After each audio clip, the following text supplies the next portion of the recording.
ഇപ്പോഴും ശുദ്ധിയായിരിക്കട്ടെ.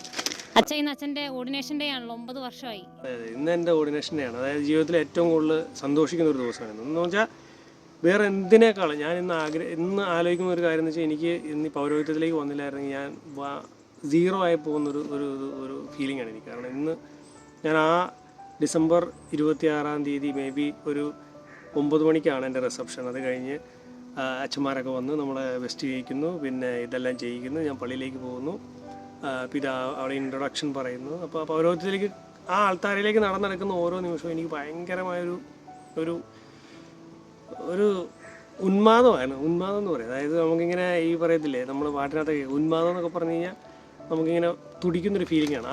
2016 അതിനുശേഷം പട്ടം കിട്ടി ഭയങ്കര ഒരു ത്വരയായിരുന്നു കർത്താവിന് വേണ്ടി കുറേയൊക്കെ ചെയ്യണം, കുറേ കാര്യങ്ങളൊക്കെ ചെയ്യണം എന്നൊക്കെ പറഞ്ഞൊക്കെ തുടങ്ങിയത്. പക്ഷേ പതിയെ നമുക്ക് ആ സംഭവം ഉണ്ടല്ലോ, നമ്മൾ ഈ ചാർജ് തീർന്നു പോകുന്നൊരു ഫീലിംഗ് ഉണ്ടായി ഇടയ്ക്ക്. അങ്ങനെ കുറച്ച് നാൾ നല്ല അടിപൊളിയായിട്ട് ഞാൻ മലയാറ്റൂരുണ്ടായിരുന്നു കുറച്ച് നാൾ. അപ്പോൾ അവിടെയൊക്കെ ആൾക്കാരൊക്കെ നമ്മൾ കാണുന്നു, പുത്തനച്ഛൻ എന്നൊക്കെ പറയുമ്പോൾ എല്ലാവരും വന്ന് കൈമുത്തുന്നു, നമ്മൾ കെട്ടിപ്പിടിക്കുന്നു, ഉമ്മ വെക്കുന്നു, അങ്ങനെ ഭയങ്കര രസമായിരുന്നു. പിന്നെ കുറച്ച് കഴിഞ്ഞ് പോകുമ്പോഴത്തേക്കും എന്തോ എനിക്ക് തന്നെ ഒരു ഫീലിംഗ് തുടങ്ങി. അതായത് നമ്മുടെ ആ സംഭവം ഉണ്ടല്ലോ, മറ്റേ ആ ഒരു ത്വര, ആ ഉന്മാദം എന്ന് പറയുന്ന സംഭവം ഇങ്ങനെ കുറഞ്ഞ് തോന്നി. അങ്ങനെ ഞാൻ കുറേ നാളങ്ങനെ പോയി ഒത്തിരി പരിപാടികളൊക്കെ ചെയ്യുന്നുണ്ടായിരുന്നു. അങ്ങനെയൊക്കെ കഴിഞ്ഞ് പെട്ടെന്ന് എപ്പോൾ ഒരു സുപ്രഭാതത്തിൽ സംഭവം എനിക്ക് തന്നെ തോന്നി കുറച്ചുകൂടെ എന്തൊക്കെയോ മാറണമെന്നൊക്കെ. അതായത് നമ്മളിങ്ങനെ ഇരുന്നാൽ പോരാ, നമ്മൾ ഇങ്ങനെ ചുമ്മാ ഒരു പൗരോഹിത്യം കിട്ടിയിട്ട് ചുമ്മാ ഇങ്ങനെ ഇരുന്നിട്ട് കാര്യമില്ല, കുറച്ചുകൂടെ തീക്ഷ്ണത വേണമെന്ന് തോന്നി. അപ്പോൾ തീക്ഷ്ണത കിട്ടാനായിട്ട് എന്ത് ചെയ്യണമെന്നൊക്കെ ചിന്തിച്ചിരിക്കുമ്പോഴാണ് ഞാൻ കുറച്ചുകൂടെ ബൈബിൾ വായിക്കണം, വചനം പഠിക്കണം, കുറച്ചുകൂടെ പ്രാർത്ഥിക്കാൻ സമയം കണ്ടെത്തണം. ഇത് നമ്മൾ ആരും ബോധിപ്പിക്കണ്ട. ഇപ്പം എനിക്കാണേലും എനിക്ക് നിങ്ങളോടും പറയാനുള്ളതാണ്, നമ്മൾ ആരും ബോധിപ്പിക്കാൻ വേണ്ടി പ്രാർത്ഥിക്കേണ്ട. എനിക്ക് പേഴ്സണലി ഈശോയോടൊരു ബന്ധമാണ്. ആ ബന്ധമാണ് നമ്മൾ ഈശോയായിട്ടുള്ള ബന്ധത്തിലേക്ക് നമ്മൾ എന്തുമാത്രം ചേർത്ത് പിടിക്കുന്നു, അതാണ് നമ്മുടെ വിശ്വാസത്തിൻ്റെ, നമ്മുടെ വിശുദ്ധിയുടെ അടിസ്ഥാനം എന്ന് പറയുന്നത്. അപ്പം കുറവുകളുണ്ട്, എനിക്കും കുറവുകളുണ്ട്. ഞാനിപ്പോൾ പറയുവാണെങ്കിൽ എൻ്റെ പ്രദേശത്ത് ഏറ്റവും കൂടുതൽ അലമ്പ് കാണിച്ച് ഏറ്റവും മോശമായിട്ട് നടന്നൊരു വ്യക്തിയായിരുന്നു ഞാൻ. അല്ലെങ്കിൽ ഒത്തിരിയേറെ കുറവുകളുണ്ടായിരുന്ന ഒരാളാണ് ഞാൻ. അപ്പം അവിടെ നിന്ന് എന്നെ ഈശോ വിളിച്ചിട്ടുണ്ടെങ്കിൽ എന്നോടുള്ള സ്നേഹം കൊണ്ട് മാത്രമാണ്. അപ്പം എൻ്റെ പട്ടത്തിൻ്റെ കാടയിൽ ഞാൻ വെച്ചിരിക്കുന്ന ഒരു വചനം എന്ന് പറയുന്നത്, എനിക്ക് നിന്നെക്കുറിച്ചൊരു പദ്ധതിയുണ്ട്, ശുഭകരമായ ഭാവിയും പ്രത്യാശയും നൽകുന്ന പദ്ധതിയുണ്ട്. അപ്പം ഈശോയ്ക്ക് നമ്മളെക്കുറിച്ചൊരു പദ്ധതിയുണ്ട്, അത് സ്നേഹത്തിൻ്റെ ഒരു പദ്ധതിയാണ്. ദൈവത്തെ സ്നേഹിക്കുന്നവർക്ക് അവിടുത്തെ പദ്ധതി അനുസരിച്ച് വിളിക്കപ്പെട്ടവർക്ക് ദൈവം എല്ലാം നന്മയ്ക്കാണ്. എല്ലാം. എനിക്ക് സെമിനാരി ഫിലോസഫി പഠിച്ച സമയത്ത് ഞാൻ വിട്ടുപോകണമെന്ന് വിചാരിച്ചാണ്. കാരണം എനിക്ക് വീട്ടിൽ കുറേ പ്രശ്നങ്ങളുണ്ടായിരുന്നു, സാമ്പത്തികമായ ബുദ്ധിമുട്ടുകളുണ്ട്. അപ്പോൾ അങ്ങനെയൊക്കെ വിട്ടുപോകണമെന്ന്. പക്ഷേ എൻ്റെ അമ്മ എന്നോട് പറഞ്ഞു, നീ ഇങ്ങോട്ട് വന്നിട്ട് പിന്നെ നിന്നെ കൂടെ സഹിക്കേണ്ട ഒരു ഗതികേടായിരിക്കും, അതുകൊണ്ട് എന്തിനാണ് വെറുതെ പോരാ, അവിടെ നിന്ന് ഈ അത്യാവശ്യം കഞ്ഞി കുടിച്ച് ജീവിക്കുക, അതുകൊണ്ട് അവിടെ തന്നെ നിൽക്കി, ഇനി തീരെ പറ്റുന്നില്ലെങ്കിൽ പോരാൻ പറഞ്ഞു. അപ്പോൾ പിന്നെ അത് കഴിഞ്ഞ് ഞാൻ ഉടുപ്പിട്ടപ്പോൾ എനിക്ക് ഭയങ്കര ദേഷ്യമാണ്. എന്നാൽ ചെറിയ കാര്യം അടിച്ച് പൊട്ടിക്കുക. ഞാൻ മൊബൈൽ ഫോണൊക്കെ സാംസങ്ങിൻ്റെ ഗാലക്സിയൊക്കെ ആദ്യം ഇറങ്ങിയ സമയത്ത് കിട്ടിയപ്പോൾ അതൊക്കെ എറിഞ്ഞ് പൊട്ടിച്ചാണ്. അപ്പോൾ എൻ്റെ അപ്പൻ എന്നോട് പറഞ്ഞിട്ടുണ്ട്, ജോയിസ, അച്ഛനായത് ഒരു ഫീലിംഗ് ആണ്, ഉടുപ്പൊക്കെ ഇട്ടു, ഇനി അച്ഛനായി കുറച്ചുകൂടെ ദേഷ്യമൊക്കെ കുറഞ്ഞു. ഇപ്പോഴും ദേഷ്യം ഇല്ലെന്നല്ല, ദേഷ്യമൊക്കെ ഉണ്ട്, എന്നാലും പഴയതിനേക്കാളൊക്കെ കുറഞ്ഞു. കുറച്ചുകൂടെയൊക്കെ സ്നേഹത്തിൽ വളരാനായിട്ട് പരിശ്രമിക്കുന്നുണ്ട്. ഒത്തിരി ഉണ്ടെന്നല്ല, എന്നാലും കുറച്ചുകൂടെയൊക്കെ പരിശ്രമിക്കുന്നു. അപ്പോൾ ഈ ഒരു ഫീലിംഗ് നിന്നുകൊണ്ടാണ് ഞാനിന്ന് നിങ്ങളോട് പറയുന്നത്, ദൈവസ്നേഹത്തിൽ വളരാനായിട്ട് നമ്മൾ കുറേ ഈശോനെ സ്നേഹിച്ചാൽ മതി. എന്തുമാത്രം സ്നേഹിക്കണം, എത്രമാത്രം സ്നേഹിച്ചാൽ മതി. അതായത് ഞങ്ങളുടെ നന്മവരം കൂട്ടായ്മയിൽ ഞാൻ ഇടയ്ക്ക് പറഞ്ഞൊരു കഥയുണ്ട്. അതായത് പത്രോസിനെ ദൈവം വീണ്ടെടുക്കുന്നത്. പത്രോസ് നഷ്ടപ്പെട്ട സ്നേഹം എന്ന് പറയുന്നത് തീക്കനൽ കൂട്ടിയ സ്ഥലത്ത് നിന്നാണ് പത്രോസ് ഈശോയോടുള്ള സ്നേഹം പോയത്, ഈശോനെ തള്ളിപ്പറഞ്ഞു. അതേപോലെ തന്നെ തീക്കനൽ കൂട്ടി ഈശോ പത്രോസിനെ ഭക്ഷണം ഒരുക്കി പത്രോസിനെ വീണ്ടെടുക്കുന്ന ഒരു രംഗമുണ്ട്. ആ ഒരു ഫീലിംഗാണ് എനിക്ക്. എന്നെ ഈശോ വീണ്ടെടുത്തതാണ്. എൻ്റെ കുറവുകൾ കൊണ്ട്, എൻ്റെ പോരായ്മകൾ കൊണ്ട് നഷ്ടപ്പെട്ട ഇടത്ത് നിന്ന് ഈശോ എന്നെ വീണ്ടെടുത്തതിൻ്റെ വളരെ ഉദാത്തമായ ഉദാഹരണമാണ് ഞാൻ. ഈശോ സ്നേഹിച്ചതിൻ്റെ, ഈശോ സ്വന്തമാക്കിയതിൻ്റെ. അപ്പം എനിക്ക് നിങ്ങളോടും പറയാനുള്ള, കുറവുകളുണ്ടാകാൻ, പോരായ്മകളുണ്ട്, അതൊന്നും നമ്മൾ കർത്താവ് വെക്കുന്നത് അൺകണ്ടീഷണൽ ലവാണ്. അതായത് നമ്മൾ ദൈവത്തെ സ്നേഹിച്ചതുകൊണ്ടല്ല, ദൈവം നമ്മളെ സ്നേഹിച്ചതിലാണ് നമുക്ക് സന്തോഷം ഉണ്ടാകേണ്ടത്.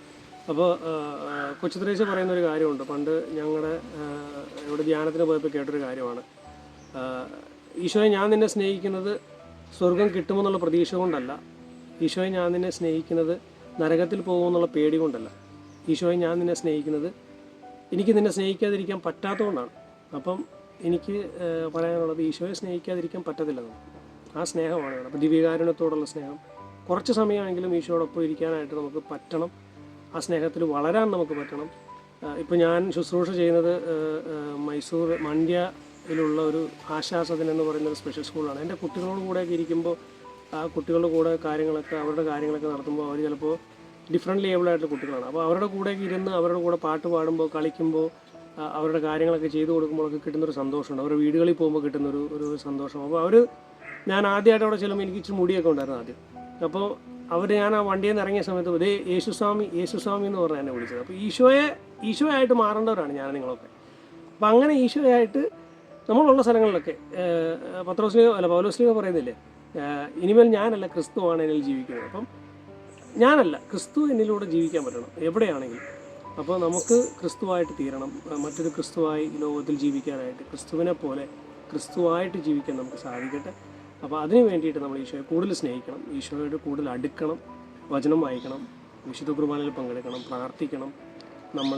അതാണ് നമ്മുടെ ജീവിതത്തിൻ്റെ അടിസ്ഥാനം, വിശ്വാസത്തിൻ്റെ അടിസ്ഥാനം എന്ന് പറയുന്നത്. അപ്പോൾ എനിക്കിതാണ് എൻ്റെ ദൈവസ്നേഹത്തെക്കുറിച്ച് പറയുമ്പോൾ എനിക്ക് കിട്ടുന്നൊരു, ഇന്ന് ഈ പൗരോഹിത്യത്തിൻ്റെ 9ാമത്തെ വർഷമാണ്. 9ാമത്തെ വർഷം നിൽക്കുമ്പോഴത്തേക്ക് എനിക്ക് പറയാനുള്ളത്, ഞാൻ അച്ഛനായിരുന്നില്ലെങ്കിൽ ഞാൻ വെറും സീറോയാണ്. ഞാൻ ഇന്ന് മേ ബി എൻ്റെ ചുറ്റുപാടത്ത് എന്തെങ്കിലുമൊക്കെ ചെറിയ ജോലിയൊക്കെ ചെയ്ത് ജീവിക്കുന്ന ഒരാളായിട്ട് മാറിയത്. അപ്പം പൗരോഹിത്യം ഇല്ലായിരുന്നെങ്കിൽ, പൗരോഹിത്യമാണ്, അതാണ് എല്ലാം. അതിന് വേണ്ടിയിട്ടാണ് ഈശോ എന്നെ വിളിച്ചതെന്ന് എനിക്കിപ്പോഴും ബോധ്യമുണ്ട്. ഈശോ നമ്മളെ സ്നേഹിക്കുന്നുണ്ട്. ആ സ്നേഹം തിരിച്ചറിയുക, ഈശോയെ സ്നേഹിക്കുക. Praise the Lord. Ave Maria. അച്ഛാ, നമ്മുടെ ഈശോ ഭയങ്കര സിമ്പിളാണല്ലേ, എന്തുമാത്രം സിമ്പിൾ. ഇങ്ങനെ പാദത്തോളം താഴ്ന്ന്, ശിഷ്യന്മാരുടെ പാദത്തോളം താഴ്ന്ന് ഇങ്ങനെ പാദം കഴിയല്ലേ, ഒരു ദൈവമായിരുന്നിട്ടും കൂടെ. അതായത് ഞാൻ 2023 ഞാൻ എൻ്റെ പഠിത്തമൊക്കെ കഴിഞ്ഞ് വന്നപ്പോഴത്തേക്ക് എൻ്റെ ഇടവകയിൽ ഞാനിങ്ങനെ വിചാരിച്ചുകൊണ്ട് പറയാൻ വേണ്ടിയിട്ട് വന്നതാണ്. അച്ഛൻ ഞാനൊരു ധ്യാനത്തിന് പോകാമെന്ന് പറയാൻ വേണ്ടിയിട്ട്. അപ്പോൾ അച്ഛൻ അവിടെ നമ്മൾക്ക് ഈശോയുടെ ഈ ഉയർപ്പിനുള്ള ഒരു ഡ്രാമയൊക്കെ ചെയ്യാനുള്ള പ്രിപ്പറേഷനാണ്. അപ്പോൾ അവിടെ ചെന്ന് കയറിയപ്പോഴത്തേക്ക് അവർക്ക് ഈശോ ഇല്ല, ഈശോയൊക്കെ. അപ്പോൾ എനിക്ക് ഇച്ചിരി മുടിയുള്ളതുകൊണ്ട് എന്നോട് പറഞ്ഞു ഈശോ ആകാൻ പറഞ്ഞു. അന്ന് അവിടെ ഈശോയുടെ ലാസ്റ്റ് ആ ഒരു എൻഡിങ്, അതായത് പീഡാസഹനവും കുരിശുമരണവും ഉദ്ധാനത്തിൻ്റെയുമായിട്ടുള്ള ഒരു ഇനാക്ട്മെൻറ്റ് നമ്മൾ ചെയ്തു. അന്ന് എനിക്ക് അനുഭവിച്ചൊരു കാര്യം, അതായത് ഈശോ ശിഷ്യന്മാരുടെ പാദങ്ങൾ കഴുകുന്നു, ഈശോ കുരിശിൽ തറയ്ക്കപ്പെടുവാനായിട്ട് കാൽവരിയിലേക്ക് കൊണ്ടുപോകുന്നു, കുരിശിൽ കിടക്കുന്നു, മരിക്കുന്നു, ഉയർത്തെഴുന്നേൽക്കുന്നു. ഈ ഒരു രംഗങ്ങളൊക്കെ ഞാൻ അഭിനയിച്ചപ്പോൾ എനിക്ക് തോന്നിയൊരു കാര്യം, ഇത്രമാത്രം വെളിവ് തന്നെ തന്നെ ശൂന്യനാക്കി ദാസൻ്റെ രൂപം സ്വീകരിച്ചു. നമ്മൾ ക്രിസ്മസാണ്, ഇന്നലെ നമ്മൾ ക്രിസ്മസ് ആഘോഷിച്ചത്. അപ്പോൾ തന്നെ ശൂന്യനാക്കി ദാസൻ്റെ രൂപം സ്വീകരിച്ചിട്ട് ഈശോ വന്നത് നമ്മൾ കാണിച്ചു തന്നത് എന്നെപ്പോലെ ആകാൻ വേണ്ടിയാണ്. ശൂന്യവൽക്കരിക്കപ്പെടുന്ന ദൈവസ്നേഹത്തെക്കുറിച്ചാണ്. അപ്പം എളിയവരിൽ എളിയവനായിട്ട് മാറണം, നമ്മൾ മാറണം. അപ്പോൾ അത്രമാത്രം എളിമപ്പെട്ട് ഈശോ നമ്മളെ സ്നേഹിച്ചിട്ടുണ്ടെങ്കിൽ നമ്മൾ എളിമപ്പെടണം, ഈശോയെ സ്നേഹിക്കണം. അച്ഛാ, നമ്മളിപ്പോൾ ഉണ്ടല്ലോ ഇങ്ങനെ നമ്മളിൽ ഇങ്ങനെ ഞാനിങ്ങനെ നമ്മൾ കുറേ ഉണ്ടാകുമ്പോഴാണല്ലോ ഇങ്ങനെ ഈശോ ഇല്ലാതായി പോകുന്നത്, നമ്മളിങ്ങനെ ലോകത്തിൻ്റെതായി പോകുന്നത്. അച്ഛൻ പറഞ്ഞു ഇങ്ങനെ ദേഷ്യമായിരുന്നു ആദ്യം, ആ ദേഷ്യമൊക്കെ അപ്പോൾ അതൊക്കെ നമ്മുടെ കാര്യങ്ങളാണല്ലോ, അതൊക്കെ ഒന്ന് കുറച്ച് ഈശോയുടേത് മാത്രം അവൻ എന്നെ അച്ഛൻ ചെയ്യുന്നത്. ഞാൻ പ്രത്യേകിച്ച് അങ്ങനെ ചെയ്യുന്നതെന്ന് പറഞ്ഞിട്ടുണ്ടെങ്കിൽ, നമ്മൾ ഇങ്ങനെയുള്ള സാഹചര്യങ്ങൾ വരുമ്പോഴത്തേക്കും കുറേ കൂടെ നമ്മളൊരു ഈശോ കാണിച്ചൊരു മറുപടി, അതായത് മറ്റുള്ളവർ ഈശോയെ കുറ്റപ്പെടുത്തിയപ്പോഴും അല്ലെങ്കിൽ മറ്റുള്ളവർ ഈശോയെ വിധിക്കാനുള്ള സമയങ്ങളൊക്കെ നിശബ്ദനായിട്ട് നിന്നൊരു സമയമാണ്. അപ്പോൾ നമ്മുടെ ജീവിതത്തിൽ ചിലപ്പോഴെങ്കിലും നമുക്കൊരു നിശബ്ദത വേണം, ശാന്തത നമുക്ക് കിട്ടണമെങ്കിൽ ആ ഒരു സൈലൻസ്, ഒരു ഈശോയെ കേൾക്കാനായിട്ടുള്ളൊരു സാഹചര്യമുണ്ട്. അപ്പോൾ കുറച്ചുകൂടെ ഇൻറ്റിമേറ്റായിട്ട് ഈശോയോട് അടുക്കണമെങ്കിൽ നമുക്കൊരു എളിമ ഉണ്ടാകണം, പ്രാർത്ഥനയുടെ ഒരു അനുഭവത്തിലേക്ക് നമ്മൾ വളരണം. പിന്നെ ബൈബിൾ വായന നമ്മുടെ ജീവിതത്തിൽ മസ്റ്റായിട്ട് വേണ്ടൊരു കാര്യമാണ്. ജപമാല ചൊല്ലാനായിട്ടുള്ളൊരു ആഗ്രഹം ഉണ്ടാകണം. അപ്പം ഞാൻ ചെയ്ത കാര്യം എന്ന് പറഞ്ഞാൽ കുറച്ചുകൂടെ ഈശോയെ മനസ്സിലാക്കാനായിട്ട്, അപ്പോൾ ബൈബിളിലൂടെ, പ്രാർത്ഥനയിലൂടെ, ധ്യാനത്തിലൂടെ ഈശോയെ മനസ്സിലാക്കാനായിട്ട് കുറേയൊക്കെ ഞാൻ ശ്രമിച്ചിട്ടുണ്ട്. എത്രമാത്രം വിജയിച്ചിട്ടുണ്ടെന്ന് എനിക്കറിയത്തില്ല, പക്ഷേ എന്നാലും കുറേയൊക്കെ എനിക്ക് സാധിച്ചിട്ടുണ്ട്. അതുകൊണ്ടാണ് ഞാൻ പറയുന്നത് എനിക്കൊരു വീണ്ടെടുപ്പിൻ്റെ അനുഭവമാണ്. പ്രത്യേകിച്ച് ഈ ഒരു 2025 നിൽക്കുമ്പോൾ എനിക്കൊരു വീണ്ടെടുപ്പിൻ്റെ അനുഭവത്തിലൂടെയാണ് ഞാനിപ്പോൾ കടന്നു പോകുന്നത്. അതെനിക്ക് ഒത്തിരി സന്തോഷമുണ്ട്. അപ്പം നമ്മൾ എളിമപ്പെടണമെങ്കിൽ നമ്മളെ തന്നെ നമ്മുടെ ഈഗോ എടുത്തു മാറ്റണം, ഈശോയുടെ ദൈവത്തെ ഉള്ളിൽ കൊണ്ടുവരാനായിട്ട് നമ്മൾ പരിശ്രമിക്കണം. അപ്പം ദൈവത്തോട് ചേർന്നിരിക്കാനായിട്ട് നമുക്ക് പറ്റണം, അവിടെ നിന്ന് നമ്മളോടും ചേർന്നിരിക്കണം. അപ്പോൾ ആ ഒരു ഐക്യം, ഒരു യൂണിറ്റി, ഒരു യൂണിഫൈങ് ഫാക്ടർ നമ്മുടെ ജീവിതത്തിൽ ഉണ്ടെങ്കിൽ കുറച്ചുകൂടെ ഈശോയെ പോലെ എളിമപ്പെടാനായിട്ട് നമുക്ക് സാധിക്കും. ഇനി എന്താണ് അറിയേണ്ടത്? അപ്പോൾ ഇത്രമാത്രം നമ്മളെ സ്നേഹിക്കുന്ന ഒരു ദൈവത്തിനുണ്ട്, നമ്മുടെ ജീവിതത്തിൽ നമ്മളൊരു സ്ഥാനം കൊടുക്കണം, ഒരു സമയം കൊടുക്കണം എന്നൊക്കെ പറഞ്ഞല്ലോ. അപ്പോൾ ഈശോയുടെ ഒരു സ്വരം കേൾക്കാൻ വേണ്ടിയിട്ട് എത്രമാത്രം പേഴ്സണൽ പ്രെയർ അച്ഛൻ്റെ ജീവിതത്തിൽ, പേഴ്സണൽ പ്രെയറിനെ പറ്റി അതിൻ്റെ ഇമ്പോർട്ടൻസ് പറയാമോ അച്ഛാ? അതായത് പേഴ്സണൽ പ്രെയർ എന്ന് പറഞ്ഞാൽ ആദ്യകാലങ്ങളിൽ ഞാൻ സെമിനാറിലൊക്കെ ഉള്ളപ്പോൾ എൻ്റെ ഒരു സ്പിരിച്വൽ ഫാദർ ഉണ്ടായിരുന്നു, തോമസ് മഞ്ഞലാങ്കൽ എന്ന് പറഞ്ഞു. അപ്പോൾ അച്ഛനെയൊക്കെ കണ്ടിട്ടാണ് നമ്മൾ ആദ്യം കുറേയൊക്കെ നമുക്കൊരു തീക്ഷ്ണത. അച്ഛൻ രാവിലെ എഴുന്നേറ്റ് 4 മണിയൊക്കെ ആകുമ്പോൾ എഴുന്നേറ്റ് പള്ളിയിൽ പോയി പ്രാർത്ഥിക്കാനൊക്കെ ഇരിക്കും, ആരാധനയൊക്കെ എഴുന്നേറ്റ് ചോദിച്ച് പ്രാർത്ഥിക്കാനായിരിക്കും. അപ്പോൾ അന്നൊക്കെ കുറേ കൂടെ ആ ഒരു ടൈം ടേബിൾ ഫോളോ ചെയ്യുന്നതുകൊണ്ട് നമ്മൾ രാവിലെ എഴുന്നേറ്റ് പറ്റുന്നില്ലെങ്കിൽ പോയി സെമിനാറിലായതുകൊണ്ട് എന്തായാലും 5:30 എഴുന്നേക്കണം. എന്നാലും നമ്മൾ പള്ളിയിലൊക്കെ പോയി പ്രാർത്ഥിക്കാനൊക്കെ ആയിട്ട് പരിശ്രമിക്കുക. അത് കുറച്ച് മുന്നോട്ട് കൊണ്ടുപോകാൻ പറ്റി. ഇടയ്ക്ക് വെച്ച് അത് ഡ്രോപ്പായി. പ്രാർത്ഥനയുടെ ആ ഒരു ലെവൽ കുറഞ്ഞപ്പോൾ നമുക്ക് ലോകത്തിലേക്ക് കുറേ കൂടെ നമ്മൾ വഴുതി പോകുന്നൊരു സാഹചര്യം എനിക്കുണ്ട്. പേഴ്സണലി ഞാൻ പറയുകയാണ്, വളരെ ഓപ്പണായിട്ട് ഞാൻ പറയുകയാണ്. അപ്പോൾ നമ്മൾ ആ ഒരു ഇൻറ്റിമേറ്റ് റിലേഷൻഷിപ്പ് ഉണ്ടാകണമെങ്കിൽ നമ്മൾ പോയി ഇരിക്കണം ഇടയ്ക്ക്. എനിക്ക് പണ്ട് എവിടെ ഞാൻ വായിച്ചൊരു കാര്യമാണ്, പള്ളിയിൽ പോയിരുന്ന് ഉറങ്ങിയാലും അല്ലെങ്കിൽ പള്ളിയിൽ പോയിരുന്ന് നമുക്ക് ഇച്ചിരി ക്ഷീണം തോന്നി ചിലപ്പോൾ നമ്മൾ ഉറങ്ങിപ്പോയാലും സാരമില്ല, പക്ഷേ ഈശോയുടെ സന്നിധിയിലാണ് ഇരിക്കുന്നത് എന്നുള്ളൊരു കൃപ നമുക്ക് എപ്പോഴും ഉണ്ടാകുന്നത്. എൻ്റെ പേഴ്സണൽ ഫീലിങ്സ് ആണത്. അപ്പോൾ നമ്മൾ കുറച്ച് കൂടുതൽ സമയം പേഴ്സണൽ പ്രയറിന് വേണ്ടിയിട്ട് നമുക്ക് അല്പസമയം നമ്മൾ എല്ലാ ദിവസവും കണ്ടുപിടിക്കണം. അത് മറ്റുള്ളവരെ കാണിക്കാൻ, ഞാൻ നേരത്തെ പറഞ്ഞ പോലെ മറ്റുള്ളവരെ കാണിക്കാൻ വേണ്ടിയിട്ടുള്ളൊരു ഇതല്ല.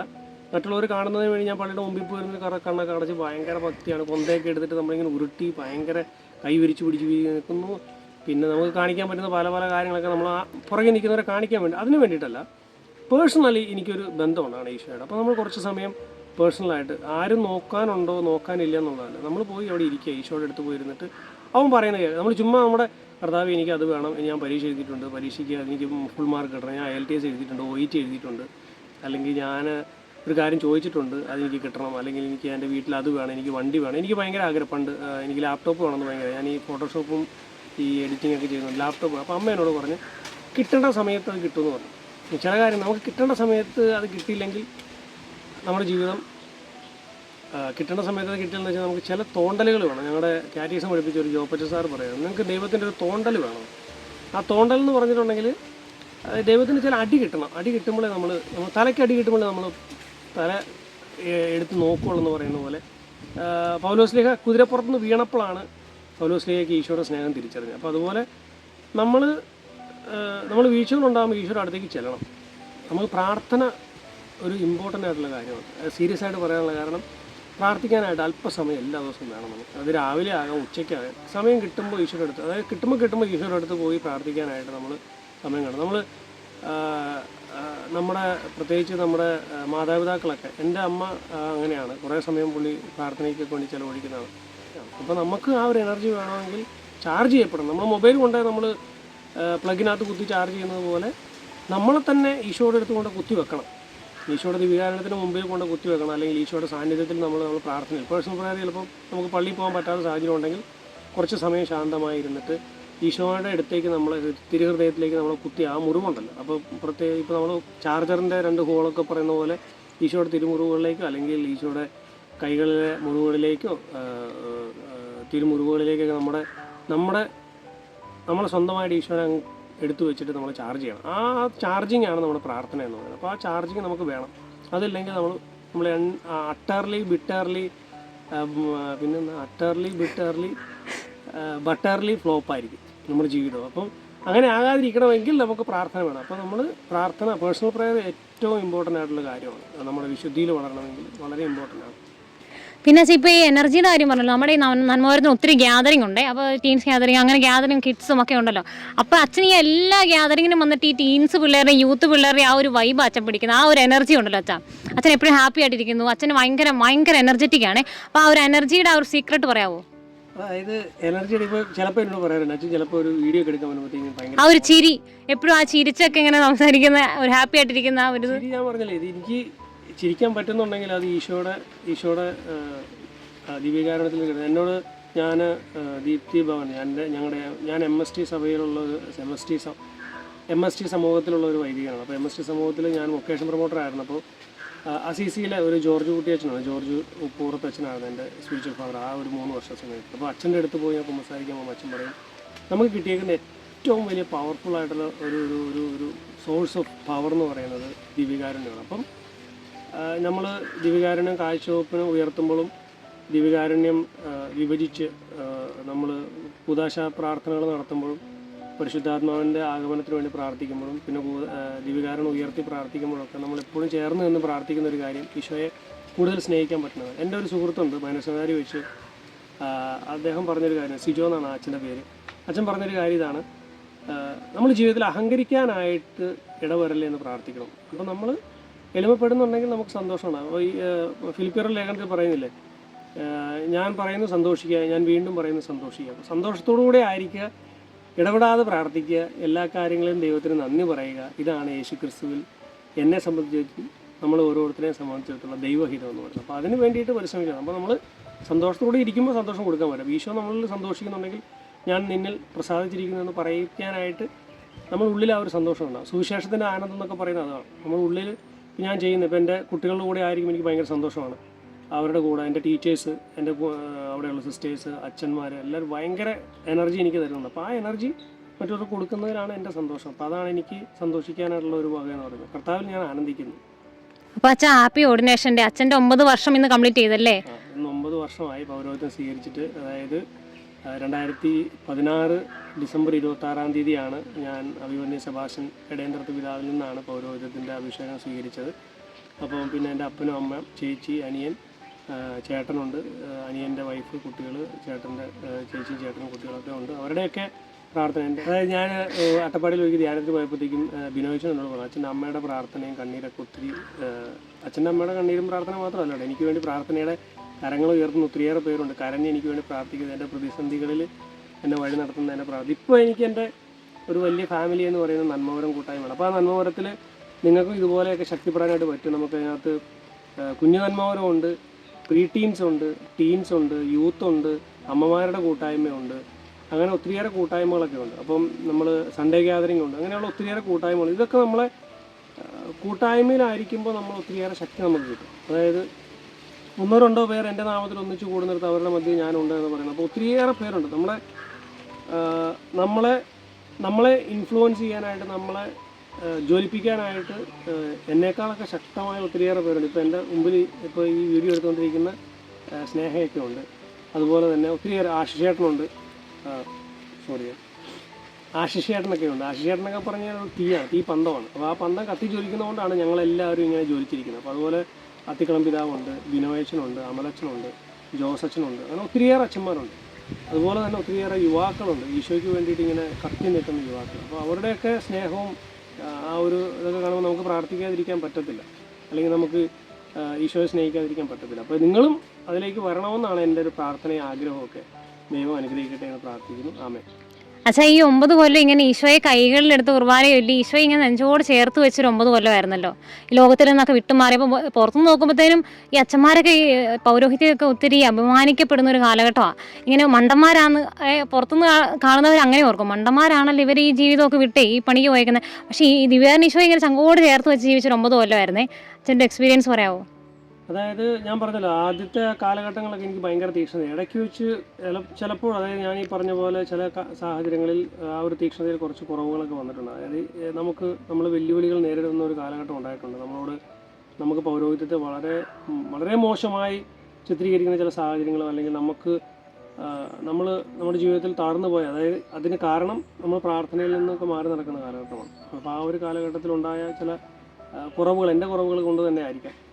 പക്ഷേ ഓരോ ദിവ്യബലിയിലും ഈശോയെ കരങ്ങളിൽ എടുക്കുമ്പോൾ കിട്ടുന്നൊരു സന്തോഷം, ഈശോയെ കരങ്ങളിൽ എടുക്കുമ്പോൾ കിട്ടുന്നൊരു ആനന്ദം എന്ന് പറയുന്നത് അത് അൺഇമാജിനബിൾ ആണ്, അല്ലെങ്കിൽ അൺകണ്ടീഷണലാണ്. നമുക്കത് ഒന്നും തുലനം ചെയ്യാനായിട്ടൊന്നുമില്ല ആ ഒരു സ്നേഹത്തെക്കുറിച്ച്. അപ്പോൾ ഈശോയെ ഓരോ ദിവസവും കരങ്ങളിൽ എടുക്കുമ്പോൾ ഈശോയായിട്ട് മാറണം, ഈശോയെ കൂടുതൽ സ്നേഹിക്കണം എന്നുള്ളൊരു ചിന്തയാണ്. അപ്പം ഇനിയും ഈശോയെ പോലെ മറ്റുള്ളവരെ സ്നേഹിക്കാനും മറ്റുള്ളവരുടെ ജീവിതത്തിലേക്ക് ഈശോയായിട്ട് ഈശോയുടെ സ്നേഹമായി കടന്നു ചെല്ലാനായിട്ട് സാധിക്കണം എന്നൊരു മോട്ടിവേഷനാണ് ഓരോ ദിവ്യബലി അർപ്പണവും നമുക്ക് കിട്ടുന്നത്. നമ്മളെ പ്രചോദിപ്പിക്കുന്നതും നമ്മളെ കൂടുതൽ ഉത്തേജിപ്പിക്കുന്നതും അത് തന്നെയാണ്. അപ്പം ഓരോ ബലിയർപ്പണവും ഈശോയുടെ ആ ഒരു പീഡാസഹനവും മനുഷ്യാവതാരവും കുരിശുമരണവും ഉദ്ധാനവും ഒക്കെ നമ്മൾ ഓർമ്മപ്പെടുത്തുന്ന ഒരു കാര്യമാണ്. അപ്പോൾ അത് നമ്മൾ അനുസ്മരിച്ചുകൊണ്ട് ഇപ്പം നമ്മൾ ബലിയർപ്പിക്കുമ്പോൾ ഒത്തിരി അനുഗ്രഹങ്ങൾ ഞാൻ ബലിയർപ്പിക്കുമ്പോൾ കിട്ടിയതായിട്ട് ഒത്തിരിയേറെ പേര് നമ്മളോട് പങ്കുവച്ചിട്ടുണ്ട്. അവർക്ക് ഈശോനെ ഒത്തിരിയേറെ അനുഭവിക്കാൻ പറ്റി എന്നൊക്കെ പറഞ്ഞ് കേൾക്കുമ്പോഴത്തേക്കും നമുക്കൊരു സന്തോഷമാണ്. ആ നമ്മുടെ കരങ്ങളിലൂടെ ഈശോയെ കിട്ടിയെന്ന് പറയുമ്പോൾ പേഴ്സണലി കിട്ടിയത്, അതായത് ആ ഒരു സെയിം എക്സ്പീരിയൻസ് നമുക്ക് ബലിയർപ്പണത്തിലൂടെ കിട്ടിയെന്നൊക്കെ കേൾക്കുമ്പോൾ നമുക്ക് ഭയങ്കര ഒരു എനർജിയാണ്. അപ്പോൾ ഇനിയും തീക്ഷ്ണമായിട്ട് അങ്ങനെ കിട്ടണമെന്നുള്ളൊരു പ്രാർത്ഥനയും ആഗ്രഹവും ഒക്കെയാണ് ഇപ്പോഴും മുന്നോട്ട് നയിക്കുന്നത്. അപ്പം പ്രാർത്ഥനയിലാണ്, നിങ്ങളുടെ എല്ലാവരുടെയും പ്രാർത്ഥനയാണ് ഓരോ പുരോഹിതൻ്റെയും ജീവിതം തീക്ഷ്ണമായിട്ട് കൊണ്ടുപോകാനായിട്ട് നമുക്ക് ശക്തി നൽകുന്നത്. എല്ലാ മഹത്വം നമ്മുടെ ഈശോയ്ക്ക്. താങ്ക് യു അച്ഛാ, താങ്ക് യു, പ്രൈസ് ഗോഡ്.